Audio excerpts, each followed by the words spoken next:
salaamaaleykum yéen a ngi ak Saala bu seen émission fee mu fi ak fi ñeen beñe carnaval lañ leen indil tey gis ngeen ko mi ngi noonu ñaari nen la ñuy soxla 2 cuillères à soupe de sucre bu ko defee ñu def ci 20 grammes de beurre moom cuillère à café bu feesee rek mën na 20 grammes de beurre 20 grammes de beurre moom bëriwul ñu teg ko ba mu nekk beurre mu ñu daal di ko ciy def bu ko defee un demi orange la ñuy zesté gis nga ko noonu daal di ko ciy sànni ku mu neex te mën nga def citron bu ko defee ma def tuuti vanille ñaari sucre vanille demi orange bi tamit laa ciy pressé bu dee citron tam ngeen def ci un demi citron bu dee citron jaune yu mag yi voilà bu ko defee ñu daal di ñëw def 300 grammes de farine levure bi sachet bi day ëpp cuillère à café kese laa ci soxla wala 8 grammes ma daal di ko cay laal voilà bu ko defee nag gis nga ko ma daal di mélanger amalgamé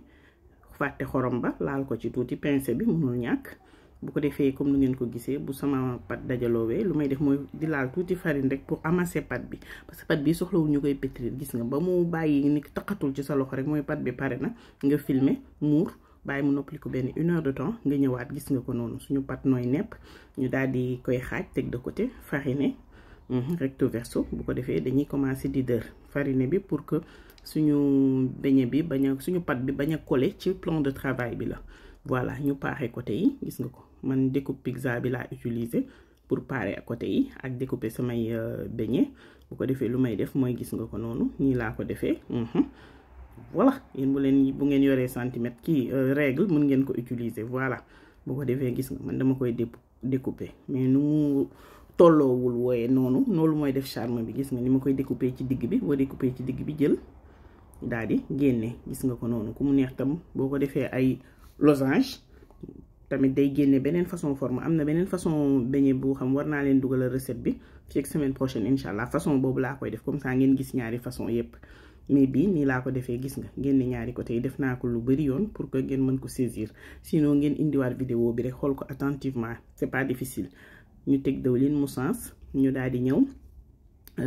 saaf suñuy beignet bi moom compliqué wu la saaf par la force day ñor parce que comme que dañ ko dër ba mu teref ñor bi moom compliqué wul day ñor force donc gis nga ko couleuru beignet bu rafet lañ koy def loolu nag comme nu ma ko waxee saaf bu tey mais ñi bañ seen dëwlin naan dëwlin faut seen beignet naan dëwlin faut comprendre que ni diwlin bi foog mu tàng voilà comme ça beignet bi mën a saisir jug ci kaw bañ a naan dëwlin bi gis ngeen ko noonu buñ ko saafee ba suñu beignet am couleur bu rafet lu ñuy def mooy daal di koy génne teg ko ci benn plat boo xam dañ ci def essuie-tout pour mu absorber excédent d'huile bi